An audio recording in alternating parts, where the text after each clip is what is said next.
असल मायने में हमने अब रूस के साथ में यही समझौता कर लिया है।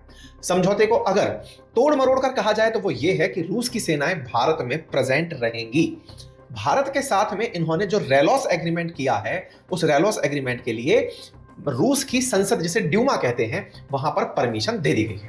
इस रेलॉस एग्रीमेंट के साथ इसे नाम दिया गया रेलॉस डिफेंस पैक्ट, और यह प्रेसिडेंट पुतिन की भारत यात्रा से पहला होना अपने आप में एक बहुत बड़ी उपलब्धि माना जा रहा है। आपको ज्ञात होगा कि पुतिन 4 और 5 दिसंबर को भारत की यात्रा पर हैं, आधिकारिक दौरे पर हैं। 2022 के बाद में उनका कोई भी दौरा भारत में नहीं हुआ है।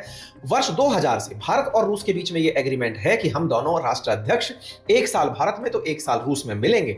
ऐसे में भारत के प्रधानमंत्री 2024 में रूस में गए थे, वहीं अब रूस के राष्ट्रपति भारत आ रहे हैं। दोनों देशों की सेनाएं, मिलिट्री बेस, पैरामिलिट्री फैसिलिटीज, संसाधन सभी एक दूसरे देश में साझा किए जा सकेंगे। इसके तहत उनके फाइटर जेट्स में भारत में फ्यूल भरा जा सकेगा, वॉरशिप भर सकते हैं, मिलिट्री बेस में वो लोग डेरा डाल सकते हैं, लॉजिस्टिक सुविधाओं का वो उपयोग कर सकते हैं। मेरे प्यारे साथियों, इसके लिए लगातार लंबे समय से प्रयास चल रहा था।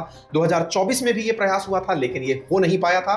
भारत के द्वारा फरवरी 2025 में भी प्रयास किया गया था। फाइनली पुतिन की यात्रा से एक दिन पहले ही रूस की संसद यानी ड्यूमा के द्वारा इस पर अब काम बढ़ा दिया गया है। बस इसमें प्रोविजन ये रखा गया है कि युद्ध के समय पर यूज ना हो पाएगा। कुल मिलाकर के भारत और रूस के बीच में अब एक विदेशी बेस बन जाए। भारत ने ताजिकिस्तान में अपना एक एयर बेस खो दिया है, जिसका नाम आयानी एयर बेस था, जिसके बारे में न्यूज निकल करके आई थी कि ये आयानी एयर बेस जो सेंट्रल एशिया में अफगानिस्तान के जस्ट उत्तर में है, जिस एयर बेस को भारत ने जब अफगानिस्तान के साथ अमेरिकी युद्ध चल रहा था उस समय पर हमने अपने लोगों को निकालने के लिए इसका उपयोग किया था।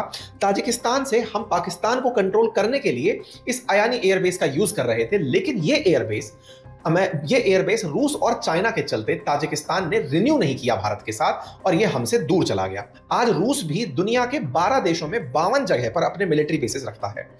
अमेरिका 80 देशों में 750 मिलिट्री बेस रखता है।